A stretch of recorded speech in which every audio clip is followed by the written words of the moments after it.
Every Monday at 9 a.m., I sent my parents $700 without fail. It was my quiet way of keeping peace, of pretending we were still a family. But last week, they skipped my daughter's birthday. No call, no card, nothing. When I finally asked why, my father's voice came cold and steady. "Your child means nothing to us." For a second, I couldn't breathe. I didn't argue, I didn't cry. I just opened my phone, trembling, and started cutting them off, payment after payment. 40 minutes later, my phone buzzed again, and that message changed everything. For 8 straight months, my Mondays began the same way. Coffee scrubs, tired eyes, and a $700 transfer to my parents at exactly 9 a.m. It wasn't love, it was habit. Maybe guilt, maybe hope that if I kept giving, they'd finally see me not as a mistake, not as the daughter who disappointed them, but as family again. After my night shifts, I'd sit at the kitchen table with my laptop open, Ava's drawings taped to the wall beside the bills. I'd type in the same numbers every week, then stare at the confirmation message blinking on screen like a pulse. I couldn't stop. Payment sent. My mother never thanked me, my father never mentioned it, but when their car broke down, I paid the mechanic. When their power bill was overdue, I covered it before they even asked. It wasn't generosity, it was survival. Keeping them calm meant keeping the peace. Ava didn't understand, of course. She thought her grandparents lived far away, not just 30 minutes across town. "Can they come to my dance recital?" she'd ask, spinning in the living room with her glittery skirt. I'd smile, swallow the truth, and say, "Maybe next time, sweetheart." She'd nod, believing me. Kids always believe. I used to believe too, believe that parents eventually soften, that pride fades, that love finds its way back through the cracks. I even imagined them sitting at my kitchen table again, holding Ava's little hands, telling her stories about when she was her age. But every call with my mother reminded me how far gone we were. She spoke to me like I was an employee, not a daughter. Her voice always clipped, precise. "Don't forget to add the groceries this week. Your father's cholesterol pills are running out." Some nights, I'd hear Ava talking to her dolls, giving them names, grandma, grandpa, mommy, making them hug, laugh, share cookies. Watching her made my chest ache. She was building the family she wished she had. So when her birthday came around, I went all out. Streamers, balloons, lemonade and mason jars, even a cheap bouncy castle I found secondhand. She twirled in her pink dress, hair braided like Elsa, cheeks flushed with excitement. "Do you think they'll come this time, Mommy?" she asked, peering through the fence as guests arrived. I hesitated, forcing a smile. "Maybe, baby. Let's wait a little longer." But deep down, I already knew. By 3 o'clock, the candles had melted into soft pink puddles, and the lemonade was warm. The yard still smelled like sugar and sunscreen, but the laughter was fading. Ava kept glancing toward the front gate, her fingers sticky from frosting, the hem of her dress catching sunlight. Every few minutes, she'd ask the same question, softer each time. "Mommy, do you think Nana and Grandpa are almost here?" I smiled, the way mothers do when they're breaking inside. "Maybe, sweetheart. Maybe traffic's bad." But there was no traffic, no call, no excuse, just silence. I kept the party going, even when the last guest left. Ava sat on the porch steps with a cupcake in her hand, her sparkly shoes dangling. She stared at the road like faith itself might drive up and park. When the sun dipped low, she whispered, "Maybe they forgot." I knelt beside her, brushing hair from her face. "Maybe," I said, pretending not to feel my throat tighten. "But we still had fun, didn't we?" She nodded, tired now, her lashes heavy with sleep. That night, after tucking her in, I sat on the couch scrolling through photos, her smiling with friends, balloons bobbing in the background. Every picture felt like proof that I'd tried. Then I saw it. Mom's text, sent that morning. "Tell Ava happy birthday from us." That was it. No call, no visit, not even a period at the end of the sentence. I stared at the screen for a long time. Then I called. I don't even know why. Maybe I wanted an explanation. Maybe a lie that sounded like love. Dad answered. His voice was sharp, annoyed, like I'd interrupted something. "What is it, Penelope?" "Why didn't you come today?" I asked. A pause, a sigh heavy with contempt. "We didn't feel like it." "Dad," I said quietly, "Ava was waiting for you. She made a card." Another pause, then the sentence that split my world clean in half. "More child means nothing to us." For a moment, all I heard was the low hum of the refrigerator and the blood pounding in my ears. My body went cold before my mind caught up. "What did you just say?" He didn't repeat it. He just hung up. I sat there with the phone still pressed to my ear, staring at the blank wall across the room. Not crying, not shouting, just frozen. Ava's drawings fluttered on the fridge behind me, little crayon hearts and stick figures, smiling in a world that didn't exist. My hands started to shake. I turned the phone over, set it on the counter, and whispered to no one, "Okay." The quiet felt heavier than grief. I walked to Ava's room. She was asleep, her hair tangled, her cheeks still pink from the day. I knelt beside her and kissed her forehead.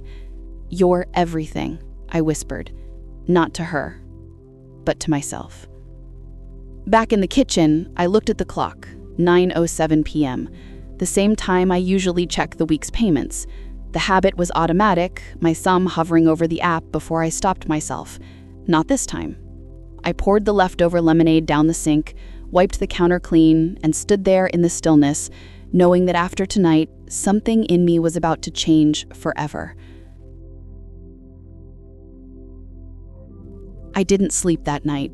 I just sat at the kitchen table, watching the clock tick past midnight, replaying his words over and over.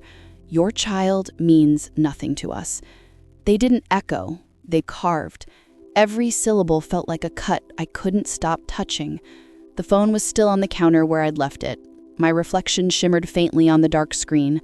Hair messy, eyes swollen, a version of myself I barely recognized. I reached for it, not to call them, but to end something. For years, I had kept the peace by paying for it. Every Monday at 9 a.m., I turned guilt into currency. Now, I was done, buying forgiveness that never existed. I opened my banking app. My hands trembled as I scrolled through the recurring payments. Rent, groceries, utilities, insurance. Each one had my name beside theirs. I stared at the list, then started deleting, one by one, like cutting puppet strings. Click, cancel, confirm. With each tap, my heartbeat steadied. The trembling eased. By the time I reached the last line, automatic transfer, $700 every Monday, I felt strangely calm. I deleted it too. And just like that, 8 months of habit vanished. For a long moment, the room was silent. The fridge hummed, the pipes groaned, the night pressed close against the windows. Then my phone buzzed. A text from Mom. "Can you order us dinner? Nothing fancy, just Chinese or something. We don't have food in the house." I stared at it. 40 minutes. That's how long it took for them to notice. 40 minutes after erasing my daughter with a sentence, they wanted takeout. My thumb hovered over the screen. I could have typed something, anything, a warning, a goodbye, but I didn't. I locked the phone and slid it face down. Instead, I walked to Ava's room. She was curled up, breathing softly, her small hand clutching the stuffed rabbit she'd named Hope. I sat on the edge of her bed, brushing a strand of hair from her forehead. "Never again," I whispered, not to her, but to myself. That was the moment the guilt died. I realized I didn't owe them anything. Not money, not explanations, not another ounce of peace. My silence was enough. It was louder than any confrontation could ever be. When I finally stood, the air felt lighter, the weight on my chest lifting for the first time in years. I turned off the hallway light and watched the house sink into darkness, a clean, final kind. Some betrayals don't need a fight, they need a funeral. And that night, I buried the version of me that still believed family meant love. The morning after that phone call, sunlight spilled across the kitchen table like nothing had happened, but I couldn't shake his voice. Your child means nothing to us." It echoed beneath every sound, even the hum of the fridge. Ava was still asleep. I made coffee just to have something to hold. The phone rang. Unknown number. For a second, I almost ignored it. "Miss Hayes, this is Richard, your parents' landlord. I just wanted to check in. The rent didn't come through, which is unlike you." Unlike me. The word stung. "It's not my responsibility anymore," I said. "They'll need to handle it?" He hesitated. "They told me you manage their payments." "I used to." My tone surprised even me. Flat, steady. "Not anymore." When I hung up, I felt something shift, like a cord snapping. I wasn't their safety net now, just a person drinking cold coffee in her own house. At 10, my brother called. "Pen? Mom says you've lost your mind." I laughed softly. "Define lost." She said, "You're cutting them off." "I am." Ryan went quiet for a few beats. "Good. I'm done too." I blinked. "What?" "I've been sending them money," he admitted. "Not as much as you. A few hundred a month. Groceries, gas, little things. I thought maybe if we both helped, they'd change." "They never told me," I whispered. "They never told me about you either," he said. "Guess we were paying rent on the same guilt." I sank into a chair, clutching the mug. "So they lied to both of us." "Yeah, but this time we stopped." His voice cracked slightly. "You did the right thing, Pen." Before I could answer, another notification lit up my phone. A Facebook tag. A live stream replay titled, "The Truth About Our Daughter." My stomach turned. "Oh God." "Don't watch it," Ryan said quickly. But I already was. The thumbnail showed my mother clutching a tissue like an actress caught mid-monologue. My father sitting beside her, arms crossed. Mom sniffled. "We've always supported Penelope through everything, but she's made up lies, telling people we're monsters who refuse to see her child. None of that is true." Dad leaned closer to the camera. "She's been forcing money on us for years. She needs help." I didn't blink. I just watched, numb, until the moment came, the part I knew was coming. My father lifted a printed photo of Ava smiling in her pink birthday dress and said the same words again, this time to the world. "This child does not exist to us." I froze. Ava's laughter from the park, her small hands clapping at candles, flickered in my head like a film burning out. I closed the video, unable to finish. Within an hour, messages poured in. "Are you seeing this? Is that your dad?" Comments piled under the video, half sympathy, half judgment. Who says that about a 6-year-old? She probably deserved it. Praying for their hearts. If this is real, it's disgusting. I turned my phone off. The house felt too quiet, like even the air didn't want to move. Later that afternoon, Ryan texted, "Don't post anything. Let them choke on their own words." I obeyed. Silence. I was learning could be louder than rage. By evening, the video had spread through our small town. Their church friends shared it with prayer hands emojis. Others commented, "What kind of grandparents say that?" The tide was turning without me lifting a finger. The next morning, Richard texted again. "They've been told to vacate. 30 days. I'm sorry it came to this." I didn't reply. I didn't need to. Justice, for once, was efficient. 2 days later, my cousin Lauren called, voice shaking with anger. "They're at the family reunion. Can you believe it?" I frowned. They weren't invited. They showed up anyway, trying to get sympathy. "Lauren, I'm done pretending," she said. "You might want to check Facebook later." Then she hung up. An hour later, I did. The video was already climbing in shares. Grainy, handheld footage from someone's phone. A sunny backyard, plastic tables, plastic cups. My parents stood near the center, my mom speaking to a circle of relatives, pleading. "No matter what Penelope told you," she said, "we love her, and that poor child, she's confused." Lauren's voice cut in, sharp and clear. "Before or after you said her kid doesn't exist." The camera turned toward her. She was holding up her phone, volume blasting. From the tiny speaker came my father's voice, unmistakable. Your child means nothing to us. Gasps. A collective inhale. My mother froze in mid-sentence. My father's face drained of color. The whole yard fell silent, except for a lawnmower humming somewhere, in the distance. Then Uncle James stood up, slowly, his voice calm but firm. If that's how you treat your granddaughter, you don't belong here. No one argued. No one comforted them. They left without a word, faces pale, eyes down. The camera panned back to Lauren. Someone muttered, "Good for her." Another voice said, "About time." I watched the clip 3 times, then set the phone down and laughed, a quiet, shaking laugh that came from deep inside my chest. Not cruel, just released. Ryan called that evening. "You saw it." I did. "They humiliated themselves," he said. "Finally, they did," I said softly, "and I didn't have to do a thing." "Sometimes the truth handles itself," he murmured. That night, I sat by Ava's bed while she slept, her hand wrapped around her stuffed bunny. For the first time in months, my chest didn't ache.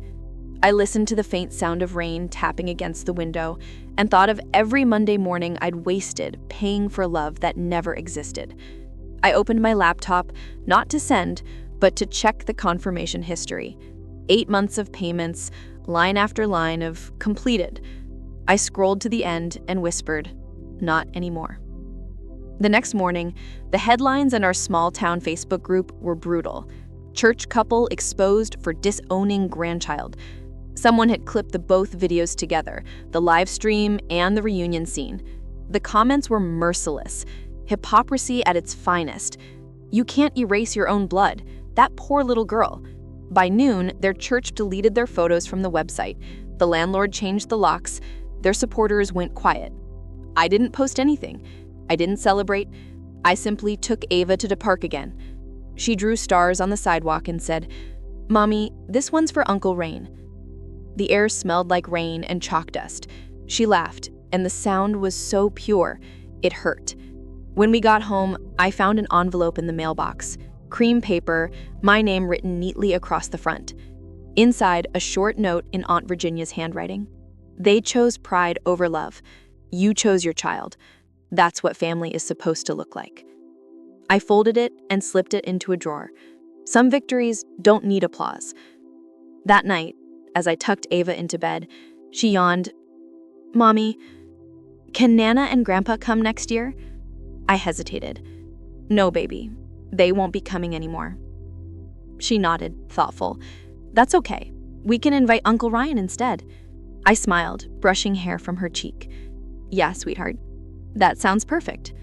When I turned off the light, the room was quiet, but this time, it wasn't empty. It was peaceful, earned. The following week, everything felt quieter, like the world had finally exhaled. The endless pings, the messages, the noise, it all faded into a dull hum. My parents had vanished from social media, their profiles wiped clean. Their church released a short statement about family healing, but everyone knew what it meant. I didn't feel victorious. I felt free.